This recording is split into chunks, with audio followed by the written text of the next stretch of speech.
Peace be with you. Friends, I love the gospel for this weekend because it's so challenging. And I'll tell you the truth, this gospel often comes to my mind when I'm doing my holy hour in the morning. And I'll tell you why. In those moments when I look at the Lord and I say, Lord, please give me what I want. And I think we all fall in that habit in prayer, like, just give me what I'm asking for. Here's why I think of this gospel. We hear James and John, the sons of Zebedee, came to Jesus and said to him, Teacher, we want you to do for us whatever we ask of you. Now, this may I suggest, we are in, right off the bat here, very bad spiritual space. That's why I think of this when I move into bad spiritual space.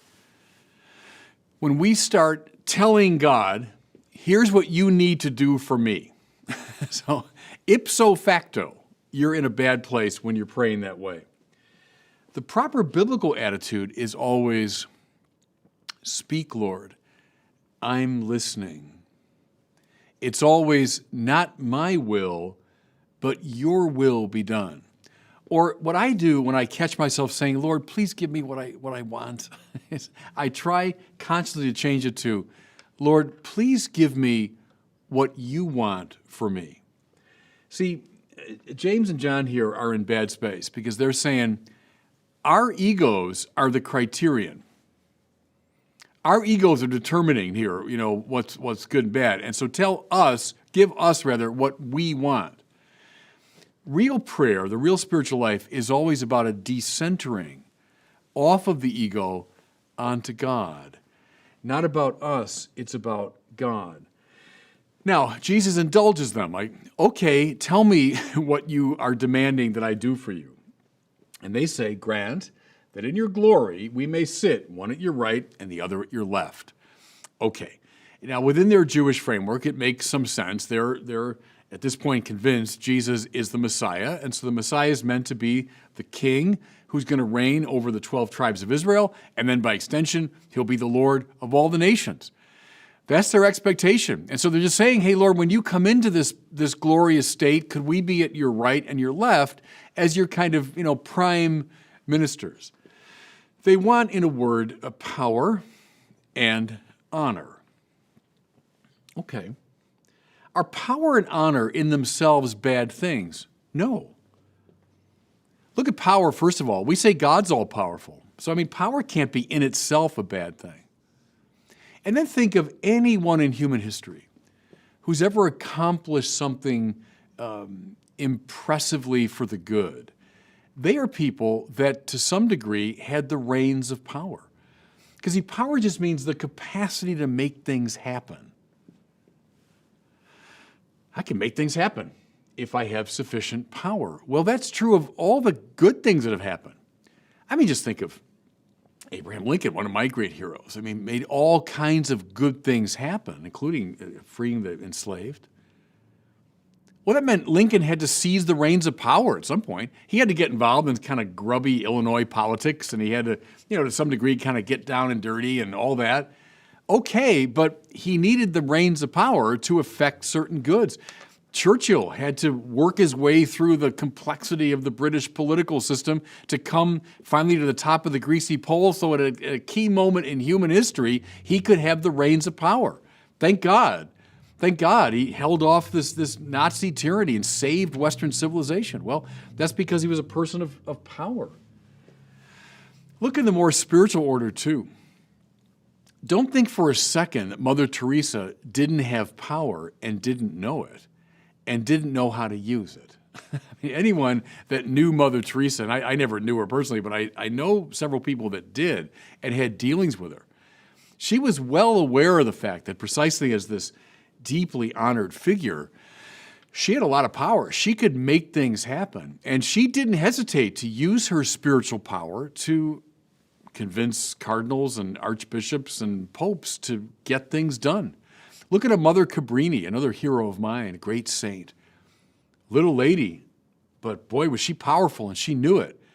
And she got things done because of it. Maybe the best example in our time, John Paul II. He didn't have tanks and armies, but by God, he had power. When he comes to Poland in 1979, and he gives that famous speech in Victory Square, and he inspired the people to chant, we want God," for 15 minutes. He knew it. He knew what he was doing. He was using his power to effect a great good.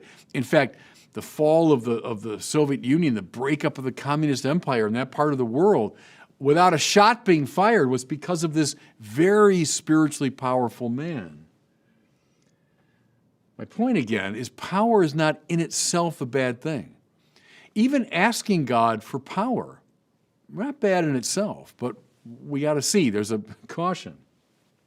Now, you might say James and John are looking for power. We want to be at your right and left. And they're also looking for honor. That's a deep desire of the human heart, is to be honored, to be thought highly of, to have title and prerogative and position.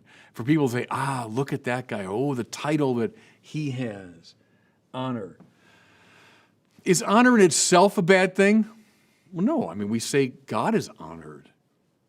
We honor the saints. We honor especially the Blessed Mother. Thomas Aquinas put it this way: honor is the flag of virtue. With typical Thomistic pith, he expresses that. There's a great virtue, a great good. Well, I'm going to put a flag on it. I'm going to honor that person, so I draw attention to that person's virtue. Good. Nothing wrong with that. God is honored. The saints are honored. The Blessed Mother is honored. What's the problem? Now, here we come to the neuralgic point. When I ask for these things in the wrong way and according to the wrong spirit, I wreak havoc. The trouble here with James and John is not so much what they're asking for, it's the spirit in which they're asking for it. Lord, give us what we want. In other words, their egos are now the criterion. Oh, give me power, that my ego might be aggrandized. Oh, give me honor, that my ego might be puffed up. Now we got serious trouble, and I mean serious trouble. Look up and down the centuries. Look through the history books, look in the great literature of the world. What do we find? Loads and loads of examples of people who sought power in the wrong way for the wrong reasons. And they, in very short order, produced chaos around themselves. And you see why. They were exercising power not out of love, not for the sake of the good, not from the standpoint of wisdom. Remember the homily from last week. Rather, they were exercising power from the standpoint of the ego and for the sake of the ego. Now you got figures from Julius Caesar and Herod to Napoleon and Stalin and Pol Pot. The havoc these figures wreaked around themselves from the abuse of power, seeking it in the wrong way and for the wrong purposes. Think of characters in literature. Macbeth is an example of someone, I think even more than power, Macbeth wanted honor. To be the king. Oh, these witches have predicted I'll become king, and it's coming true, and if I were king.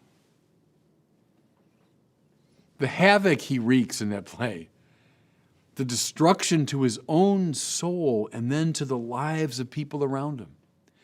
Because once you've got that bug in you, you got that gnawing hunger in you to be honored, you'll stop at nothing. Now, fellow sinners, you know what I'm talking about. Because, Macbeth and people at the high level, but all of us fall in this temptation. Oh, to get that position, to get that title. I'll gossip. I'll destroy reputations. I'll use and manipulate people. I'll do damage all around myself out of this hunger and thirst for honor. Honor for the sake of God? Terrific. Ignatius of Loyola's famous adage, ad maiorem Dei gloriam, to the greater glory of God. Terrific. Hey, Lord, give me what I want. I want your honor. Terrific. Off you go. Be as bold as you want. Lord, give me power that I might affect your will in the world. Terrific. Wonderful. Off you go. Ask for it all you want. But don't come to Jesus saying, Lord, we want you to give us whatever we are asking for. Ipso facto, you're in a bad and dangerous spiritual space. You know, in other tellings of this story in the Gospels, this is where Jesus introduces the young child. Unless you change and become like one of these, you cannot enter the kingdom of heaven. Power, honor, eschew those. If you're addicted to them, and that's what can happen to us sinners, if you're addicted to them, it's like someone addicted to alcohol. You can't fool around with that. You need to stop, like now. That's what he's saying with the introduction of the child. Like, if you're preoccupied with your power and your honor, no. You need cold turkey. You need to break from those addictions. The saints, sure, they know what to do with power and honor. That's okay. They know what to do. But look, most of us aren't saints. And so as an opening move, Jesus says, you need to break your preoccupation with these two things. Become like a child willing to be commanded. You know, can I point to a supreme irony? Oh, and the gospel writer wanted us to see this. What do they ask for? We want to be at your right and your left when you come into your glory. And as I said, that was in line with Jewish expectations, that he'd be the king of Israel and they'd be his prime ministers. But in the delicious irony of the gospel, when does Jesus come into his glory? On the cross, where he wears a crown of thorns, and over his head is placed a sign, Jesus of Nazareth, the King of the Jews. That's what they were anticipating. And it came true. He was indeed the King of the Jews, but he was reigning from an instrument of torture.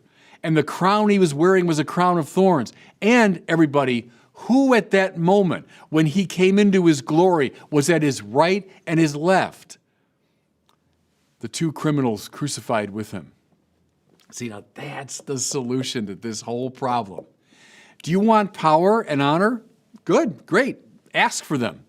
As long as you want them on Jesus' terms, not yours.